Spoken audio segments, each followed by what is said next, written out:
Welcome to Pop Culture Roulette for all your pop culture needs. We're America's podcast.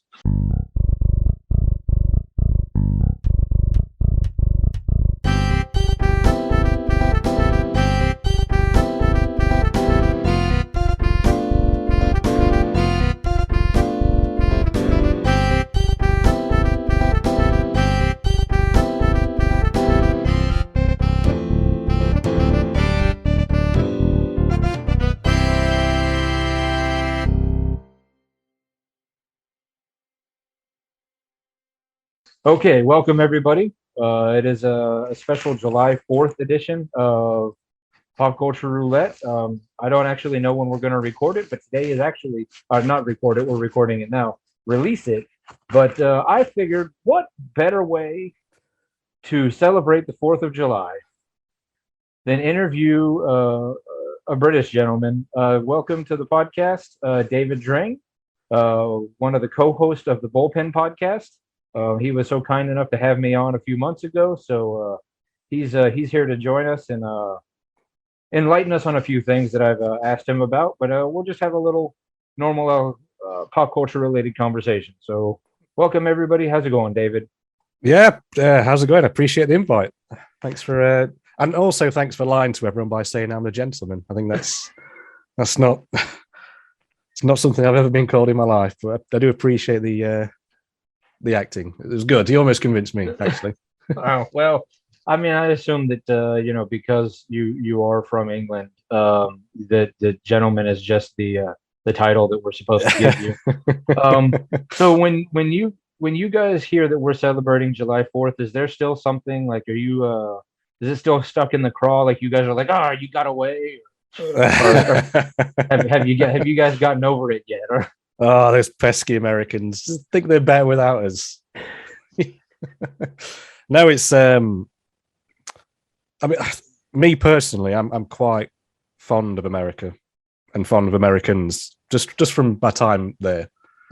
So whenever I see it each year, I'm like, I always have like a quiet little celebration, like a proper British celebration. There's no theatrics, there's no fireworks, but I just have a good. I hope those guys are having fun over there. well, I will point out that I have managed to make it yet another year, so 44 years now of not blowing a finger off. So Congratulations. I my brother-in-law every year have our big. We spend way more money than we should. Launch a lot of fireworks, and we have yet to really hurt ourselves. So what does it mean? I mean, sorry if this is a loaded question, but what does it mean to celebrate Independence Day as an American in terms of how patriotic does it make you feel sort of in the current climate of things? Current climate notwithstanding, I mean, I still feel like I live in a pretty good country. I mean, I feel like, despite what people are currently going around screaming and yelling about, we have a level of freedom here that allows us to go around and scream and yell about stupid things that you don't get in a lot of other countries. I've not spent a lot of time out of the country myself. I've been to Germany for a couple weeks, like Mhm. 20, oh, what the hell, 30 years ago. Wow. Because it would have been I was about to say 20 years ago, but I just realized it's 2022 and I went 92. So yeah, 30 years ago. 92. Wow. That's Yeah. And then I've been to Peru twice. And I didn't leave really Lima. So like it's hard to really say what Peru is like because I was living in the biggest, not living. I was there for 2 weeks, in the biggest city. So, and also the richest city, because when we did go out beyond the city limits, like it's almost a third world country. I mean, it's Yeah. it's crazy. So to think like when people talk about the things that they talk about, and you realize like you still have running water and electricity in your house and access to the internet. Like my mom Yep. is getting ready to go to Liberia for a missions trip, and she's talking like we were talking yesterday. She was saying like they don't have Wi-Fi. like just in general, like the country just doesn't have it. Like Wow. so, like it it is what it is. I mean, there are definitely parts about the country I would change, but I'm sure everybody has that. But I think Yep. that's also what makes this country great is that we do have the ability to have a difference of opinion and not end up in prison. But I mean, July 4th, really, I know that's what the holiday is for, but I would say that overall, most people probably don't think about like the patriotic side or the independence side of it. It is just about getting together and firing up the grill, firing up some fireworks, hanging Yep. out. No, it's in July, so it tends to be hot. In the rest of the country, it probably is. Actually, like Saturday night, we were at Dave Matthews Band, Hmm. and it actually was a little chilly, like which was surprising for like the 2nd of July. Yeah. Yeah. But it's also Wisconsin, where they say the only 2 months it's never snowed is July and August. So, um, so yeah, I mean, it's more about just, I mean, they 4th of July has really just become more about family and just having a day or so off and just kind of relaxing. Yeah. Just kicking back, Yeah. celebrating. So you know what I realized I didn't ask you last time we talked or any time that we've tweeted at each other. What part of Mhm. England do you actually live Um, the town I live in is called Mansfield, in? Okay. which I know you've got a war at Mansfield in Ohio, I think. Oh, probably. And actually, this leads me to an interesting fact that I say interesting. I don't know if it's true now. Actually, I hope it's true. The movie Shawshank Redemption, the prison that's filmed in, is in Mansfield, Ohio. That could be. I mean, I know it's not set in Mansfield, Ohio, but it wouldn't surprise me that the prison is there. Ah, yes. Sorry. Yeah. Yeah. I think you're right. Yeah. But yeah. So and my Mansfield is in a county called Nottingham, Ooh, which I know that's a that bit word. more famous. Yeah. And geographically, it is more or less the center of England, Okay. like the most like, and it's good because in terms of like freak weather, we get nothing. That we get no freak tornadoes, no floods, no earthquakes. It's just a nice, safe, cozy place to live. It's not the nicest. It's not the most prettiest, but it's Okay. it's okay. So if I was at your house and I got in a car, how long would it take me to get to the ocean? um. Well, let me think. 3? No, that's maybe 2. 2 with a Okay. push. Yeah, All two right. hours. I just because like for me, like having grown up in this country, like when I say I was born in Arizona, I lived in Texas, I lived in Memphis, I lived in Atlanta, I now live in Wisconsin. Yeah. Like it's like I realized that like like England is not that big. No, no, no. So like recently, I mean, and it was in a recent episode, but my wife and I took a vacation to go see my parents out in DC and see the ocean, and that was from where I am, that's like a 13-hour drive. Wow. Yeah. So, and that's just to go to the Atlantic. If I wanted the Pacific, we're talking even further because I'm not Well, quite in the middle of the country. So, in comparison, you could drive from my house for 13 hours and probably get to Spain. okay, That's the all right, difference. yeah. Yeah. Now, granted, I could be in Canada in like 4 hours, That's but pretty good. Yeah. I mean, surely if I headed up toward because Green Bay is about a 3-hour drive. See, and that's the other thing. All right, I'm in the Milwaukee area. Green Yep. Bay is towards not even the top of the state, and it's about a 3-hour drive from here to Milwaukee to Green Bay. So, I mean, that kind of gives you an idea of how big Wisconsin is, Yeah. comparatively speaking. So, and I mean, I guess just being a dumb American, I just assume everybody lives in London. I forget that there's like, this entire other part of the country.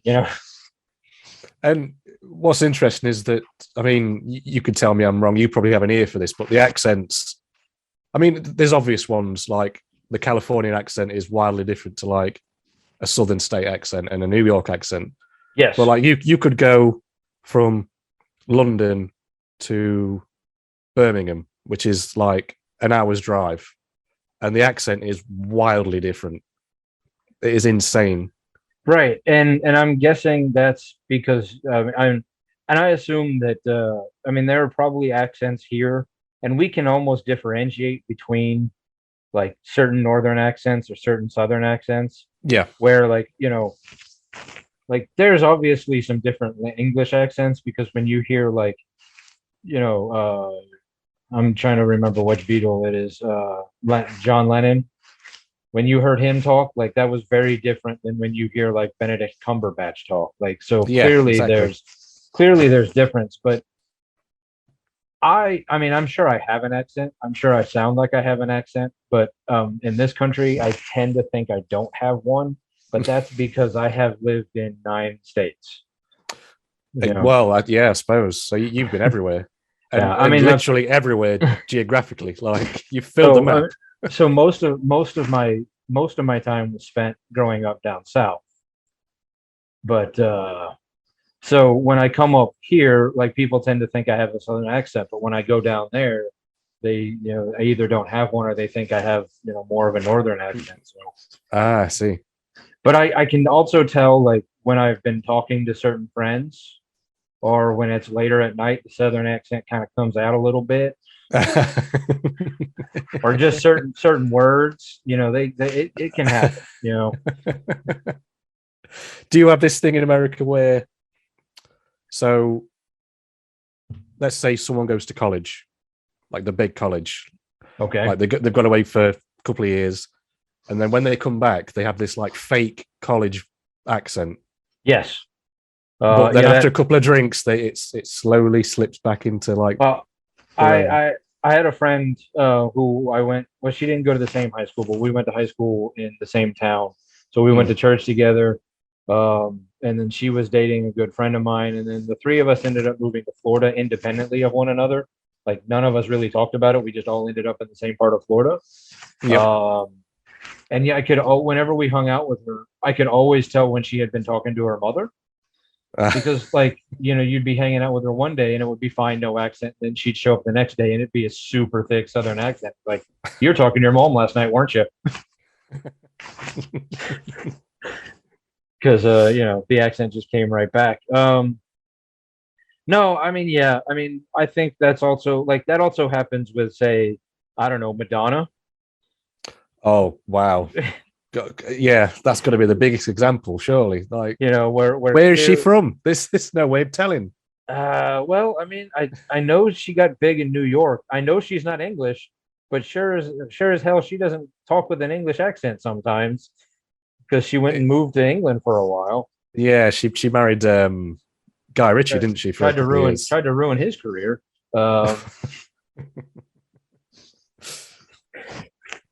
But yeah, I mean, there are certain actors, her not really being an actor, but where you're like, you're not from there, stop it. I know we spoke about this off air, but you mentioned Hugh Laurie. Yeah, and I was thinking, what's the Spider-Man guy? Tom Holland. Tom Holland. Like, I only realized he wasn't American like 2 months ago. Okay, well that leads us into a natural segue into one of the questions I asked you. People who have gotten more famous or are more famous in America than in England or vice versa. It wasn't until there was an interview that we, because the first time I had ever heard of Tom Holland was when he showed up in Captain America Civil War as Spider. I know he had done stuff before that, and I maybe even seen him and stuff. But that's the first thing I remember. Yeah. So like when I found out he wasn't like a native New Yorker because his accent was so spot on. Yeah. I was kind of shocked by it. And you're like, wait, what? Hold on. It kind of makes your head hurt a little bit. But so are there people who have? I know. I think you told me once James Corden is way more famous here. I don't know. I think it's pretty equal still. He All was very, very popular in the UK because he was on a sitcom called Gavin and Stacey for years. Okay. Yeah. But I would say equally as famous now with his is it the Late Late Show he does? Yeah. For a couple of years. So I would say a bigger example is John Oliver. Easily the biggest example. So I know him briefly as a comedian in the mid 2000s, not in terms of like a big name with his stand up, but he used to be on like panel shows with other comedians, doing small bits. Then just sort of disappeared, and then all of a sudden, his like video sound bites started appearing from his what's his talk show that he has? Is it last week today or something? Something like that. Yeah. Yeah. I know he showed up on the Daily Show when Jon Stewart was still hosting, and I think that's how he ended up getting his show. But so he's one that just kind of came over here and got famous, like hugely famous, hugely. Although I think he was in Community before that, actually. I think he did a couple episodes of Community. Yeah. Yeah. Craig Ferguson, another example. Okay. I wouldn't say unknown to me, but I've looked. Apparently, he was quite big in the 80s as a comedian. But then just his trajectory in America was just enormous. Like I think his agent got him a part on Drew Carey, his show. That's where I first met not met him. I never met him. That's where I first came across him. Because I love the Drew Carey show, and so Craig Ferguson's always made me laugh. He wrote a book a couple years ago called what was it called? Something about proud to be about becoming an American citizen, but it was more of his life like in Scotland before and like being a part of the punk scene and like being like this whole musician and alcoholic and then coming over to America and basically cleaning up his life, you know. But yeah, all credit to him. Like he got huge over there. Yeah. Well, he took over Craig Kilborn for the Late Show, and that's when he really. I mean, I find Craig Ferguson to be really funny. He's got a dry. There are a lot of people who don't because I like that dry sense of humor. So yeah, I mean, he was funny to me, but I know some people they couldn't either get past the accent or that dry, you know, I guess British sensibility, you know. Exactly. There's self-deprecating, like, you know, the funniest butt of any joke is yourself. Right. For a lot of comedians. And yeah, I've watched a couple of his clips to research. He is a funny guy. There's no doubt in that. He's a funny comedian. There weren't many more though, in terms of British people. But Americans, now this depends if you know them or not, but Reginald D. Hunter is one that I was thinking of. He's a comedian. Okay. Not a name that rings a bell, but you know. That's a good start because he's quite big over here. I'll tell you that. And another comedian, Rich Hall, which I imagine is a much bigger name over there. He was much bigger in the 80s. Okay, Reginald D. Hunter. Let's see if I can find a picture of him. Oh, yeah, I don't know that guy at all. Oh, interesting. Okay, definitely there we want go. To check out. Yeah, Rich Hall. Well, you know, just to give a shameless plug to another friend's podcast, a 80s flick flashback that I do an episode here or there with.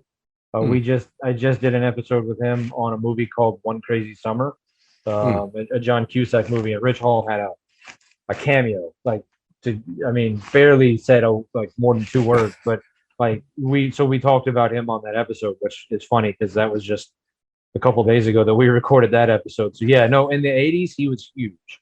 Now I don't think a lot of people would, you know, people my age or older will remember him. I don't think a lot of younger people would, you know, even know who he is. No, that's a shame. Like I think he's hilarious. I think his comedy is just perfect. Like just quick, just witty, quick comedy. All right. Okay. Oh, sorry, there was one I missed actually. A British band that I'm actually writing an article about them at the minute because they were pretty unknown here and then just got massive in America in the 80s called The Outfield. Okay. So I Yeah. think they had a couple of like big hit I singles. I know they had one hit, and I'm trying to remember what it was. It was oh god, I forgot the name. I just want to use your love tonight. Yes, It's that one. Yeah. Okay. Yeah. That song got huge. If they have other songs, like they might be one of those bands that like Foreigner about 20 years ago had kind of like a renaissance where like their greatest hits album all of a sudden got super popular. And you're like, Okay. Foreigner, what do they got? Like one song, and then you put their album on, you're like, okay, I know it. I know it. I know it. I know. Okay, apparently they were huge, and I just forgot.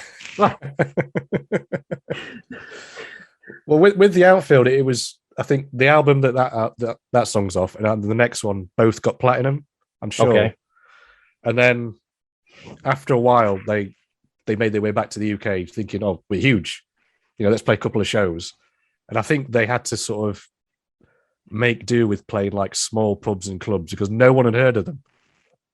Oh, well, now that you just kicked in a memory, I have, because of the job I have, I can't really listen to podcasts or like talk radio very much at work because I work in a shop, and so it gets too loud sometimes. So with my either Apple Podcast, Apple Music, or whatever, I'll just pick a band, and sometimes I'll just get deep into it. And and so for a little bit ago, I was like, man, I used to love Bush. I'm gonna re-listen to a lot of their stuff.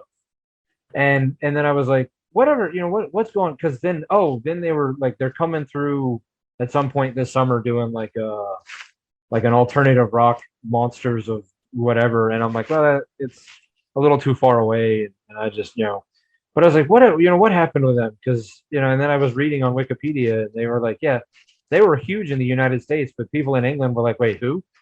Exactly. Yeah. And he again, a British. I don't know if the band are British, but the singer definitely is. Gavin Rossdale. Yeah. And they are completely unknown in the UK. Which is surprising because in the late 90s and mid to late 90s, when they were putting out Razor Blade Suitcase and 16 Stone or whatever, like it was just like they were massive. Like they ruled the airwaves in my college days. And like to find out like where they're from, people were like, wait, who? Gavin, what now? I mean, some of it must be due to he was married to Gwen Stefani for a while, wasn't he? But they were really famous. Like I feel like him marrying Gwen Stefani kind of ended the band for a while. Like really? I could be wrong, but I felt like when he was married to Gwen Stefani, Bush wasn't really doing anything. Like, okay. Like they were really big.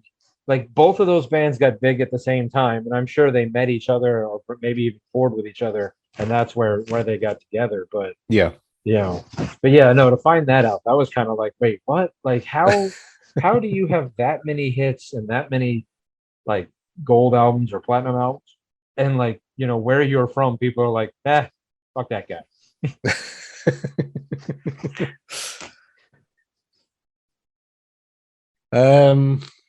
I couldn't think of any other British. Like I say, there was a couple on the list I was researching that even I was just like, who is this person?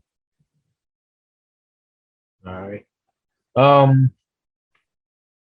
So in it's not so much true anymore because with streaming, people just we consume our entertainment differently. But in the 80s and even into probably the late 90s, the only way you would see British TV was on, we call it PBS. Okay. Yep. Heard of it. Okay. Yep. We or like a lot like Comedy Central used to live off of just showing reruns of Absolutely Fabulous or Monty Python or whatever cheap British show they could get and just run it into the ground, because they had to fill the time somewhere. Like they, like we now they've made all their money off of South Park and whatever, so they can they don't really have to show reruns of stuff anymore. But so like it doesn't stop them. It doesn't stop them, does it? no, but like the British shows that would make it over here, like I had to depend on my mom. Well, she loved like Masterpiece Theater, so like all the Sherlock Holmes and all of the murder mystery, Agatha Christie and all. Yeah. Miss Marple and all that stuff. So like we'd watch, and she was really into Keeping Up Appearances, I think. Yeah. Yep. A lot of the, and so I'm assuming that by the time we got it, it was already old. Because if when did you say 90s? Did you say? Late. Well, I remember it more because I was born in '78, so it would have been the late '80s where stuff like that would have been memorable enough for me to actually remember it. So I mean, some of it was '80s and then into the '90s, and like I said, not so much anymore because Hulu now gets it, and you're getting the stuff like right, or HBO Max gets it. So like you're getting the stuff like either the same day it's airing over there or within pretty quickly. Yeah. I'm trying. Well, Faulty Towers, I think, was '70s, if I remember rightly. Faulty Towers was another one that I mean, my dad, I think, introduced me to Monty Python. If he didn't, I know a good friend of mine did, and my dad like fully encouraged it. So Monty Python was really big. I mean, The Holy Grail is one of my all-time favorite movies. Yeah, timeless, if you ask me. Like you can watch that now and find all of it funny. Oh yeah. And also feel quite intelligent because it isn't comedy that's like, here's the joke and here's the punchline. Yeah. Now laugh. It's just like, wait, was there a joke? Like, did I miss? Well, I mean, like that's what I talk about, like with some of my friends, like with the parody humor. Like, go back and watch like Airplane, or oh my god, or something like that, and then realize the genius that Airplane was, and then try to watch the modern equivalent of it with like Scary Movie or whatever, and it's just like, you guys aren't being parody, like you're just straight up redoing the scene and then just putting a dick in it. Yeah. Right. Which is funny to an extent, but come on. Right. Yeah. I mean, it's just, I don't know. For me, like, Airplane is, you don't get much smarter or much better. And then, you just, I think you lose a lot of the nuance as we get further along the line.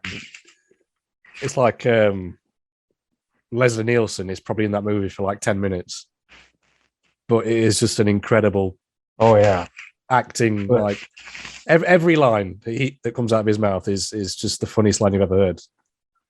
So but anyway, that kind of got away from me there. But what I know that when it comes to America, our biggest import is our entertainment industry. So when it comes to the TV shows or the movies are another industry, but like did you guys have like a PBS equivalent? Or actually, can you kind of explain how the BBC system works, or what, like, do you guys even have that anymore? Or see, I think the difference is that when I was growing up watching TV, that American TV and sitcoms were already popular anyway. Okay. So things, I mean, I grew up in the 90s, so things like Frasier, Friends, Seinfeld, they were all popular anyway. So we would get them. I mean, Friends was everywhere anyway. There was no denying that. You still can't get away from that show. Yeah. In terms of the BBC, though, it feels like it was a lot different in the 90s than it is now. Because in the 90s, they were really pioneers that created new shows with the funniest or the best people they could find. Like there was no, like an example is that there was a show called the Day to Day, which was like a spoof news show, and it was like the funniest writers the BBC could find, the funniest actors they could find. And it was like all these people took on these personas. Like there was Chris Morris who hosted it, who played himself, like a over-the-top version of himself. Alan Partridge made his debut on that show. I don't know if he's made his way to America at any point. I am aware of Alan Partridge in so much as that. Who's the actor that plays him? Steve Coogan. Steve Coop. Yeah. He, because I'm he is kind of, Steve Coogan has become bigger in this country than Alan Partridge is, simply because, I mean, not to say that Steve Coogan is big by any stretch of the imagination, but I mean, he's a bit actor in a lot of movies, and like he's one of those. He's kind of, I feel like he's probably one of those that guys. Like, oh, it's that guy. Right? Yeah. But he was doing an interview with Conan O'Brien, and they were talking about Alan Partridge. So I'm aware of it, but I've just never watched it. Well, that's the thing, that Alan Partridge was born from this TV show. At the time, he was just this sports journalist, newsreader that just had like a small part in each episode. And it's sort of gone from, I mean, he still tours as Alan Partridge to this day, which is like, what is it, like 27 years later? Wow. Hey, if you got something that works, go with it, right? Exactly. And then a couple of years later, the same cast and writers did a new thing called Brass Eye, which I'm trying to think of an equivalent that you guys had, but it was some sort of like it was each episode was a feature on one big topic in the news. So like one was all about drugs, one was all about crime. But the catch was that it was like shot as like a super serious show, but it was a spoof. All right.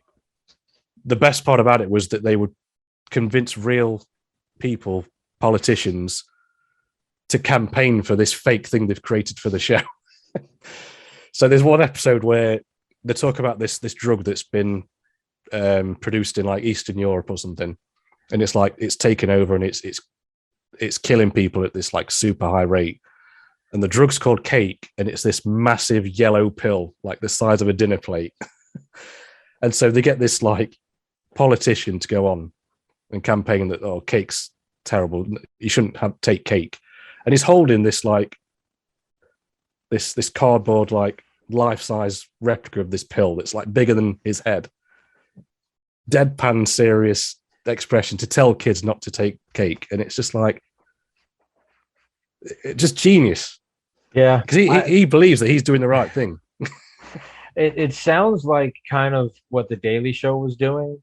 Like I never, like after the Daily Show got really popular and like, you know, was like equaling like the regular news and ratings, or people like how they were still able to get politicians to go on or regular people to go on and be like, you know, this exists, right? Like, you know who Jon Stewart is. Like, how are you still falling for it?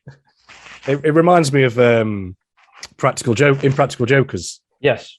Like, come on, it's like 28 seasons in and you don't recognize these poor people in New York. Like, yeah, that was with yeah. Well, I know I didn't watch the second one, but the Borat, I mean, like, you know, the first movie was so big and everywhere.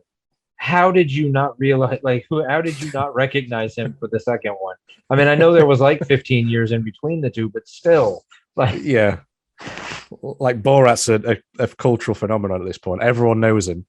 Right. But yet they still found a bunch of people to fall for it. Like, I get the first one because nobody knew who it was. Exactly. You know, but, you know, the second one. But yeah, I just got sidetracked again. But you asked me about the BBC. In terms of what it is now, though, it just feels like, because what the BBC do is that they don't screen ads. Okay. So they get funding from what's called the TV license, which everyone pays. You have to pay it if you own a TV. Okay. You can get around it in some way, but the rule is that if you're watching TV or if you're watching live streams anyway, even if it's not the BBC at all, you still pay this license, and then the BBC get all their funding from that. Okay. But they don't show ads, which is like, it's people like that sort of thing. What's happening recently, though, is that the government's tried to step in and say, no, you need to start funding for your own stuff. We're going to cancel that. You need to start funding your own projects. Kind of sounds like what they've been doing to PBS over here recently. Was that similar? Yeah, it's very. I mean, I don't think PBS was ever quite to the level that the BBC was, but I mean, they were, the public broadcasting system. So, I mean, they tended to stay with a much more educational. But I mean, they did show a lot of, Sherlock Holmes. So maybe not too always educational, but I mean, but yeah, no. Recently, they've been like a lot of funding has been pulled from them as well. Okay, so maybe this is where not truly because over here we have Fox, NBC, ABC, CBS. Everybody kind of runs their own net. The cable networks all run their own stuff. Streaming now is changing everything, so it's kind of hard to figure out what's happening. But like if you go with the traditional model, so I thought, and this is where again, never having been to England myself, I was always under the impression that like BBC One or BBC whatever was just the name of every one of your networks. Like, so you're saying like it's not like, so there are other networks that existed or do exist. Yeah, they exist. BBC is obviously the biggest. Okay, but yeah, we've got smaller networks, but the thing is they have to advertise for funding. It's as simple as that. Well, and there's one called ITV, which is, I would say, the second biggest, sort of, and then obviously it goes down in terms of size. But I mean, BBC, for instance, you've got BBC One, BBC Two, BBC Three, BBC Four. There's like at least 7 BBC radio stations in terms of like the major ones. And this is where I got confused because this is all I would hear. So, yeah. But now that you're saying ITV, I think I have seen that logo somewhere. Yeah. But yeah, no, it is. Oh, okay. All right. Well, I mean, so I am now educated by audience. You've helped. This is now an educational program. I can add that to the title and get me in some different categories. I mean, you teach me and I teach you. Okay. That's what it's all about. I do think it's and again with streaming the rules are definitely changing. I don't know if it was all of the TV over there, but it seems like that you guys are a little bit more free or loose with what's allowed compared to what I would say maybe 10, 15 years ago that would have been true, but I do think now that we're starting to see all the networks follow a sort of, here's a list of boxes that you need to tick, and if you don't tick them, then we won't air the whatever you bring us, sort of thing. Okay. Maybe it isn't as strict as that, but it does feel that the ones that get greenlit the most are the ones that tick the most boxes and follow the most rules, if that makes sense. It's and again, it could be just what tends to make it over the ocean is the more titillating of whatever you guys have over there. Well,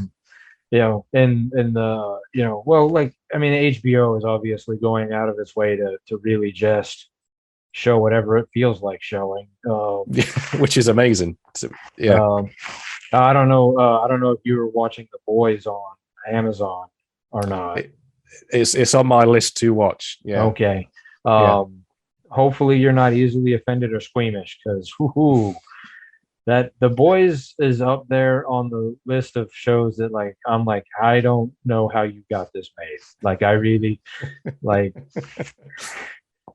the last couple episodes in particular. Like, it's just like, wow, okay, all right then. I mean, I'm enjoying it, but at the same time, it's like, wow, like you could like this is a show that never could have been made in any other time period. Like you could not have made this back, even 10 years ago. Like, um, Well, going back onto Brass Eye, so after the first run of episodes they did, it was only 6. A couple of years later, they did one final episode, like a special. And I won't give any details away what it's about, but the title of the episode is called Pedo-geddon. And I won't spoil any of it, but I will tell you that to this day it received the 3rd highest amount of complaints of any TV show ever aired in the UK. And you can watch the entire episode for free on YouTube. You said this is called Brass Eye? Yeah. Okay. And I think it explains a lot of what my humor is all about, that I grew up on shows like this. And I urge anyone, like you say, that isn't squeamish or too hung up on things to give that a try, because it does test you on how far you think your sense of humor can go. I will add it to my list. Oh, and that actually closed my other list here. I needed to leave that open. Okay, all right. Well, I'm holding off on that one just in case. All right. So I was back in February. I went to Phoenix. My grandfather, well, he was 101 when he passed away last year and a half ago. I don't know. It wasn't surprised. We weren't surprised. He was 101. But he lived in Phoenix, and I hadn't had a chance to go out and see the gravesite yet. So my mom and I went out to Phoenix, and we just had a couple days. And it just so happened that while we were there, the Arizona Renaissance Fair was happening. And so I was walking, and I think I must have just done the episode of the Bullpen with you guys, because I'm walking around hearing all of these ridiculous fake British accents, and I won't trouble you with my bad British accent. Oh, please. Please. But I'm walking around and I'm just like, I mean, obviously because of the Big Bang Theory, people go in all kinds of costumes now. So like Star Trek costumes.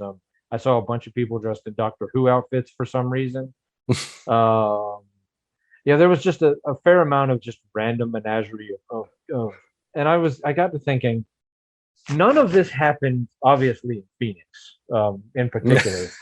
But even like out east, or in the East Coast, like, because I used to go to the Renaissance Fair in Atlanta every year, or in the DC area I went. So like, but I got to thinking, do you guys have Renaissance fairs over there? Not to the extent that you guys clearly do. I will say that. We don't call them Renaissance fairs. Okay. Which I sort of found out today. They tend to just be sort of medieval reenactments. Okay. All that right. Sort of thing. I think the idea is similar. I don't think we tend to dress up as much as you guys do either. Well, all right. Some people dress up. I don't. I went in a t-shirt and a pair of shorts. But so every TV show I've ever watched that is, I would say that about 25 to 30% of the people who go dress up in some costume. Okay. Most people just show up wearing whatever they felt like wearing that day. And what are they? Is it about like a specific event, or is it just like an excuse just to dress up? I think it's just an excuse to dress up. And I mean, so like, and I don't even think like it's time period accurate at all, because like it just, the gamut of history that they're running through is ridiculous. But I mean, I go mainly because I just want giant turkey legs, and pickles, and to see some jousting. The best 3 things a man can want. I mean, like and there's like comedy shows and stunt shows, and like there was a guy that does like crazy amounts of juggling. Like you have basically like the people who used to be in the circus just Hmm. threw on a different outfit and went over there. Because they're using the same skills. I mean, Exactly. if you've decided to become a professional juggler, you have a very limited box in where you're going to find employment. Yeah, you're not gonna put a show on at the Battle of the Alamo reenactment, Right. are you? That's for Yeah. sure.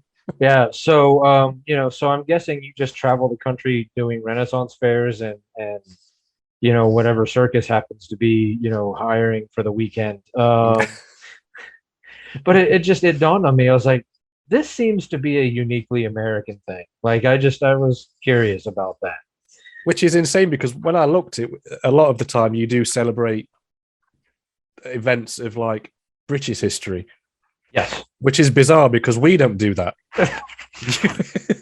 So it's like, do you want to be independent or don't we? What is it? Well, You can't have your cake and eat it. That's what I'm trying to say. well, but we sure like to think we do.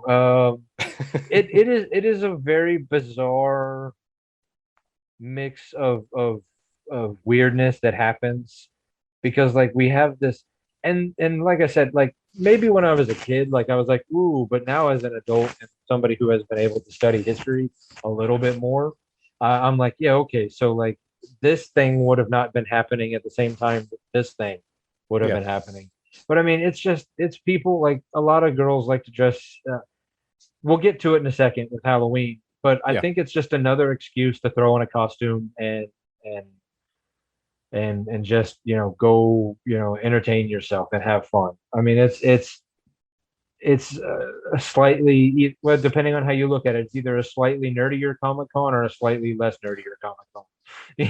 I was about to say it's like the original cosplay event, isn't it? It's Yeah. like, Oh, yeah. I mean, I'm sure that I don't know when Renaissance fairs started in this country. I know like the one in Atlanta has a pretty permanent. Well, here I've never made it to it, but there's one about an hour from here, or maybe a little less than an hour from here. That's a permanent. Like it's every weekend between Memorial Day and Labor Day, mhm. and so like they have just a permanent structure that they built out there in the middle of nowhere Okay. where for the weekends like you just go out and like because I'm always getting emails and they're like this is pirate weekend and this is medieval weekend and this is and it's like or this is the pub crawl weekend or but yeah, I mean I think it's just yet another excuse. I mean it's just another excuse for us to get together and drink, which apparently we will just make up reasons to do. I mean, yeah, you already took St. Patrick's Day, so Well, yeah, I mean, and that's another one that now is St. Patrick's Day celebrated the way we celebrate it here? I mean, I know that England and Ireland are two different places, but in terms of the drinking, yes. okay. And I'm pretty sure that's the only reason. I could be wrong, but Well, I mean, St. Patrick's Day in New York and Chicago is much bigger than St. Patrick's Day in the rest of the country. New York and Chicago have yeah. massive parades that shut down the city for the day. I mean, Chicago drops a bunch of dye in the river and turns the river green. That's awesome. And they really try to celebrate whatever Irish heritage they claim that city has. But they will also turn around and celebrate their Italian. They have a lot of Polish, Italian, Irish. Chicago, just like most of the rest of the country, just whatever they can use to get a bunch of people together and turn the alcohol on. And I say, yeah, I'll drink to that all day long. And then I'm honestly surprised New York City doesn't have a parade every weekend based on the amount of parades that place has. But I mean, here in Milwaukee, I mean, well, when I lived in Florida, like St. Patrick's Day was just an excuse to go to the bar. And instead of ordering Budweiser, you order, Guinness, which I was going to order anyway because I don't like Budweiser. Or back when I did drink, I preferred, Guinness or Bass anyway. So,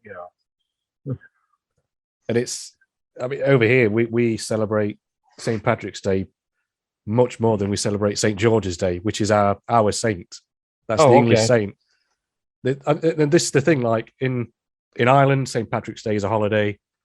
In Scotland, St. Andrew is a holiday. St. David in Wales. But St. George in England isn't a holiday. So we kind of feel a bit shortchanged, actually. Yeah, I don't know if we have a saint in this country. You've got things like President's Day, though, haven't you? Yeah, we have President's Day. If we had a saint, we probably canceled them anyway. You tore down the statue. Oh, probably. You know what? Actually, it's when how many times have you been to this country? 4. Okay. And is it generally for work, or are you just here for vacation, or? Yeah, just vacation. Okay. Every time. Have you made it to any of our more historical sites? Not necessarily like Washington, D.C., but like I'm talking like Williamsburg or some places like that? No. I went to DC the first time I came, actually, for a couple of days, which I really enjoyed, actually. And I don't think I was there long enough. Yeah. There's a lot of really good stuff in DC. DC will ruin museums for you.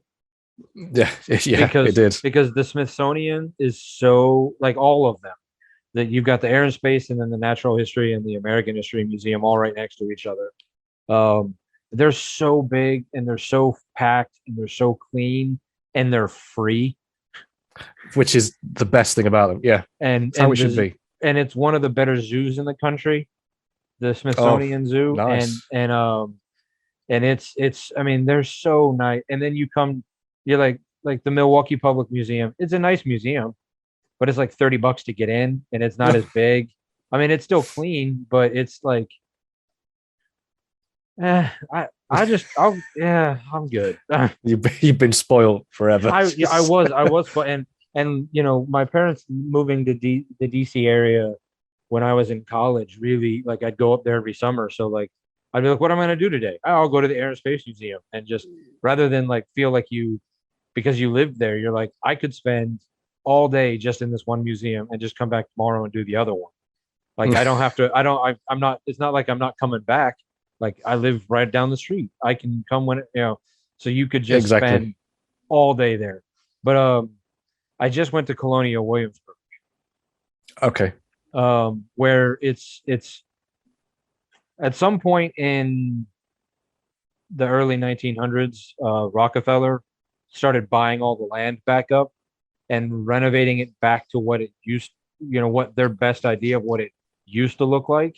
Okay. In fact, they still have some buildings that they like. One building in town, they are like, this is 85% of what it was in 17 whatever, which for you is probably nothing. Because when I was in Germany, I went to a town, I think it was called Bath, but they have a big natural spring wall. Okay.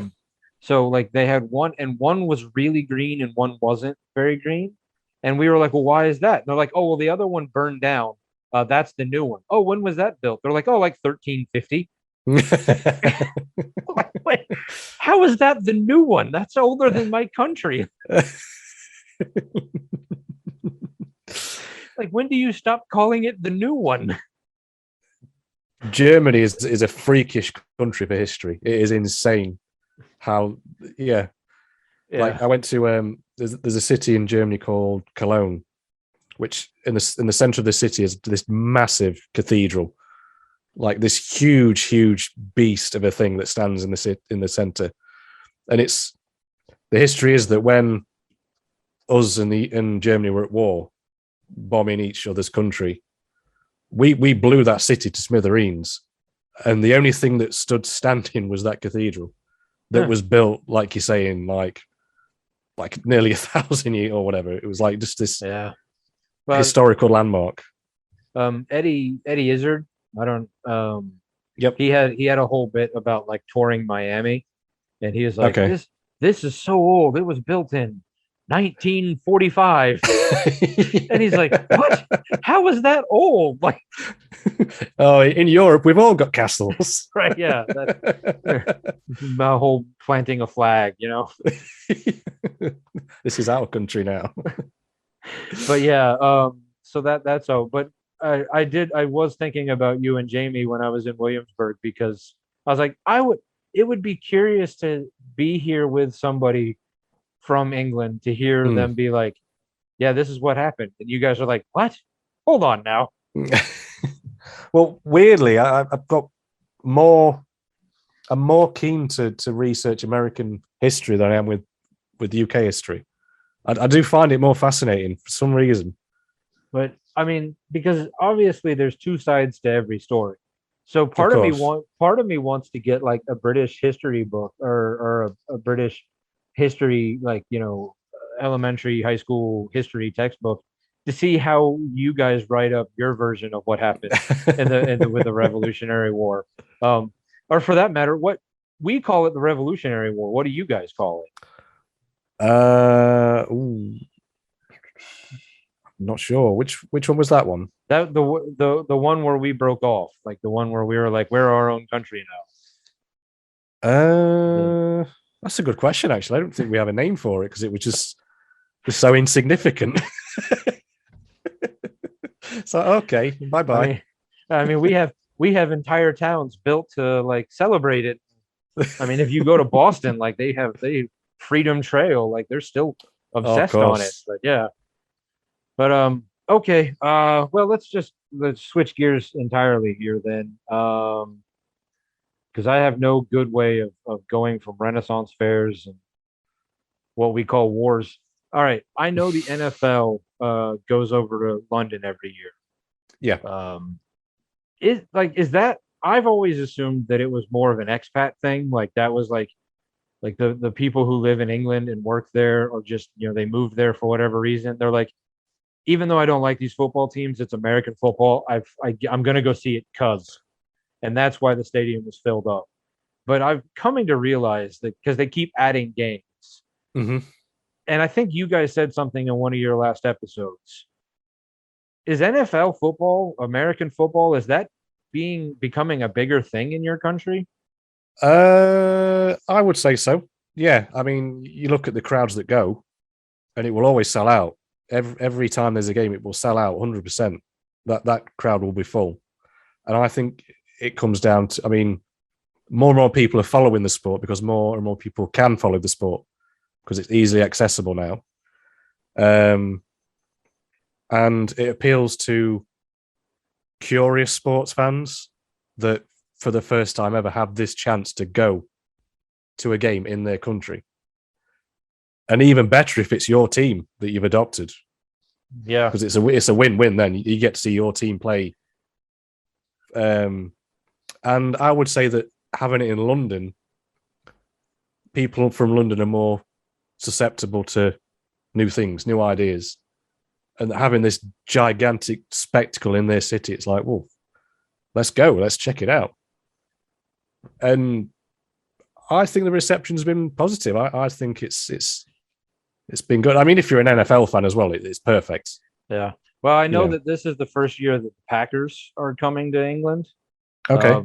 Because Green Bay, I have no way of equating this to anything for what you guys have, but Green Bay for a major professional sports city is the smallest of all cities. Like it is like if you like ranked like population wise of the city of every professional sport in the country, Okay. Green Bay is probably the last one. Really? It's a Wow. tiny like it's not even like I would say population wise for Wisconsin, and I wish Justin was on right now to correct me. Milwaukee, Madison, it's probably fifth or sixth on the list, like in the state. Like it's not even like a like it might it's probably top 10, but not by a lot. Like so I mean the joke is like when the game is happening, the population of the town is non-existent because they're all at the game. Like there's just like if you wanted to rob the town, that would be the perfect time to do it because everyone is at Lambeau. Like Well, they're quite. The Packers are quite. They and won a couple of. they're very successful. I mean, Yeah, yeah. they've got 4 or 5 Super Bowls. I mean, they're right behind. Well, they were right behind Pittsburgh and San Francisco. Now they're behind Pittsburgh, San Francisco, and the New England Patriots. No. Oh, he's not bitter at all, is he? Um, but yeah, so yeah, for being a small market team, like they are very successful. I mean, granted, it helps when you have two back-to-back Hall of Fame quarterbacks. So you spent the last probably 30 years with one of the best quarterbacks that's ever played as that helps. But because they're so small, they've always been able to argue that they don't have the revenue to give up a home game. Okay. And then so the NFL added an extra game last year. So instead of being a 16 game season, it's now a 17 games. Oh wow. Okay. So the NFL went, oh, your argument's out the window. So for the first time ever, the Packers are being forced to go out of the country, and they are not happy about it. But well, they're gonna do it anyway. Who are they playing? Have they announced it? They did announce it, and I don't remember. I And honestly, when is that scheduled to be then? In the year? Mid-season. So Season hasn't started yet, though, has it? No, the NFL season doesn't start until like September. Okay. So I think training camp just started like last week or 2 weeks ago.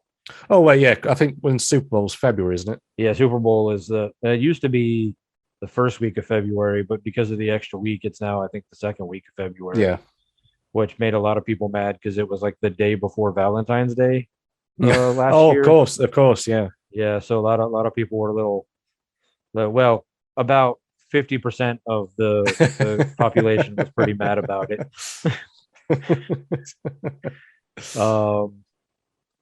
But yeah, so all right. And then baseball has only come over the one time.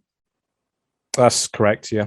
Okay. And that was because of the whole pandemic thing that MLB didn't come back over, or did it just not do very well? No, I would say the same as the NFL reception. It was good, and again, it sold out. It was a hot ticket.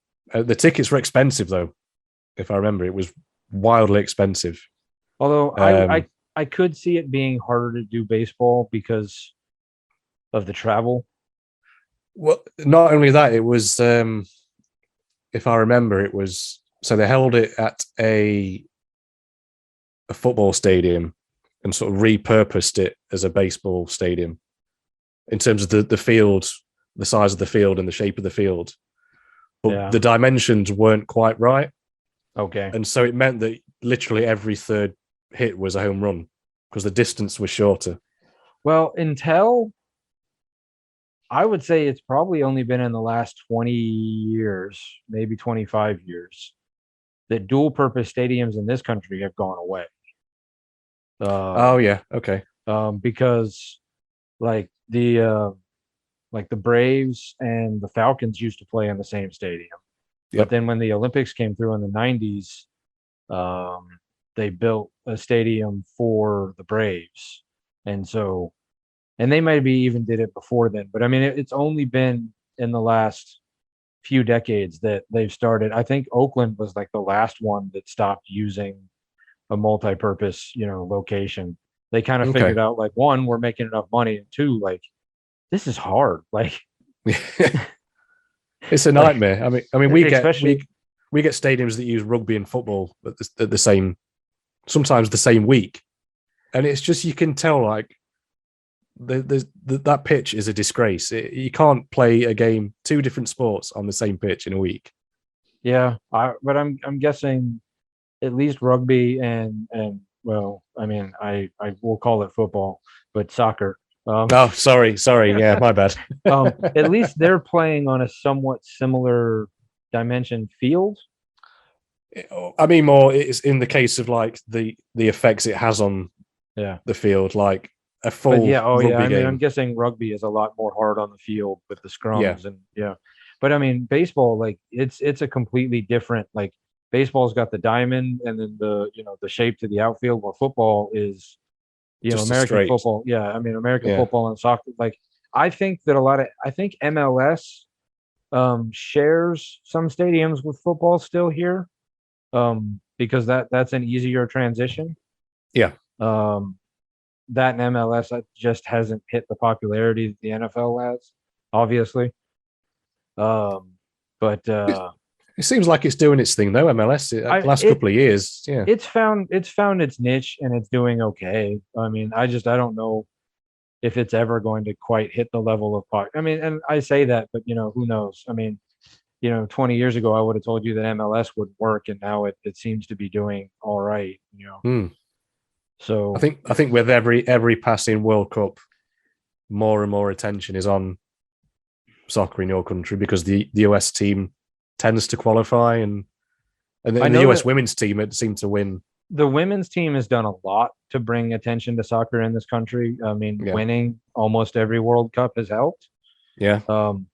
I think if we could just get a men's team that could not even necessarily win it, but just make it further into the tournament than, the knockout stage. Yeah. Or the round robin stage, whatever. I can't. It's hard to remember exactly what, because I know that like the beginning is the group, and then it goes into like the one, knockout stages. Making it past the first knockout game, if we've ever even made it to those games, would go a long way. I know in 96, 98, whenever it was that the World Cup was here in America, 94. 94. Okay. I know it hit kind of a, not necessarily a fever pitch, but it definitely helped push it a lot to get it going. And then having somebody like Alexi Lawless, and then obviously, a couple years later when Mia Hamm did her thing and Brandy Chastain did her thing. That really brought a lot of attention to, the game. And, I don't get it, but, I'm also 44. So, I'm sure younger people who are now growing up with it, understand it a lot more. I remember one of the times I was in America sort of speaking to people about it. And one guy said to me that a kid growing up in America that wants to get into sports, they say 20 years ago, there was a choice of 4 that you would get. So it was like American football, baseball, hockey, basketball, like the big 4 sports, let's say. And it's like soccer was never in that equation. Like a kid growing up in America wouldn't ever choose to be a soccer player. And then now that it's been on TV and you've had a World Cup held in your country, and like people are starting to realize that, I could grow up and do that and be one of the first to sort of. And I would say, I mean, granted, it also depends on the part of the country you're growing up in. That like if you were growing up down in Florida, soccer was probably always higher than hockey. Where if you're growing up in Minnesota, hockey is going to be higher than soccer. And that's more of the fact that, hockey is more prevalent the higher up you go. And of course, in Florida, like there are 2 professional Florida hockey teams. And now you can build hockey rinks wherever. But, hockey also, I think hockey is a lot like golf in that like you have to have a specialized place and specialized equipment.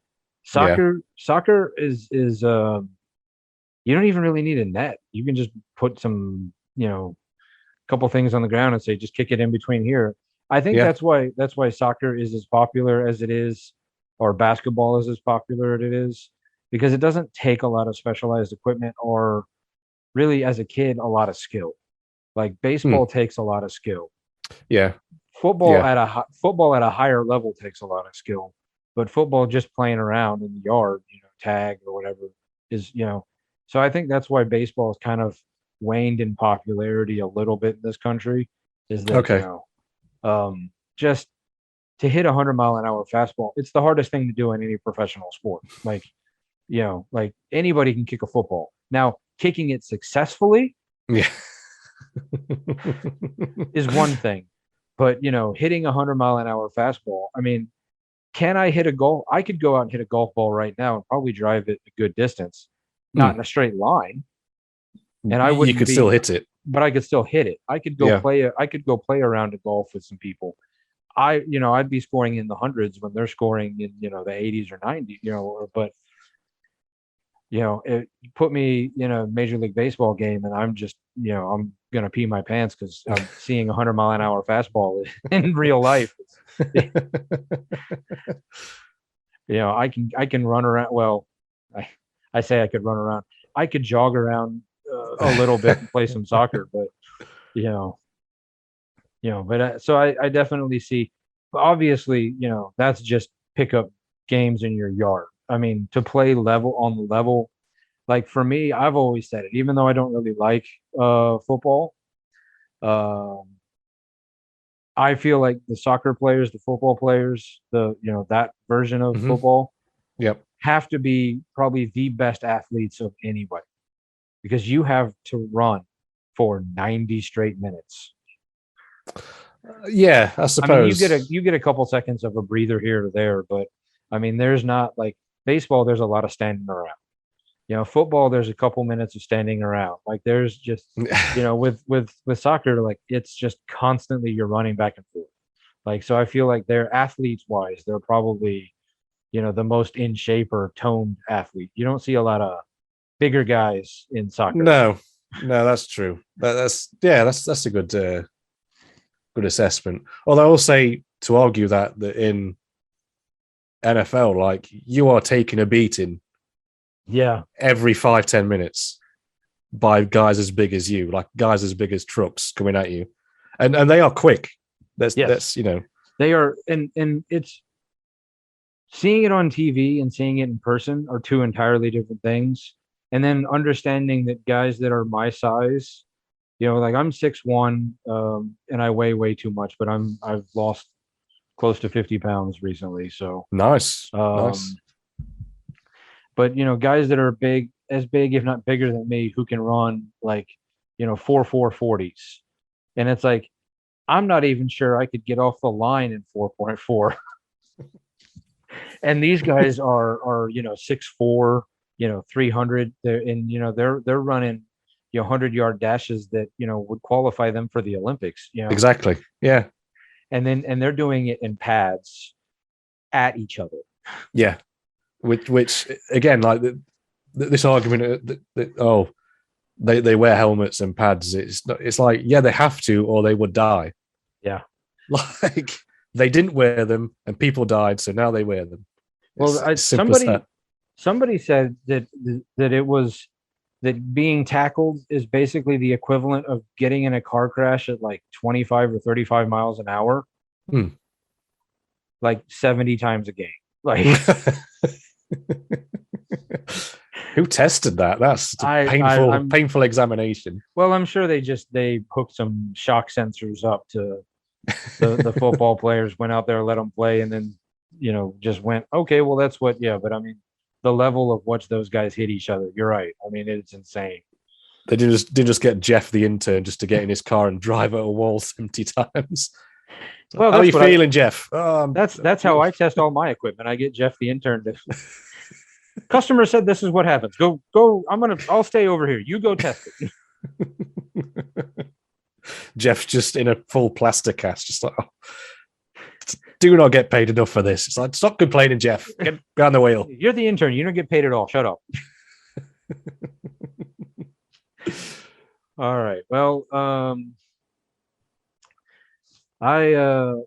okay. Well, first, I think I'm going to put a stop here, but I want to hold on to you just for 1 second.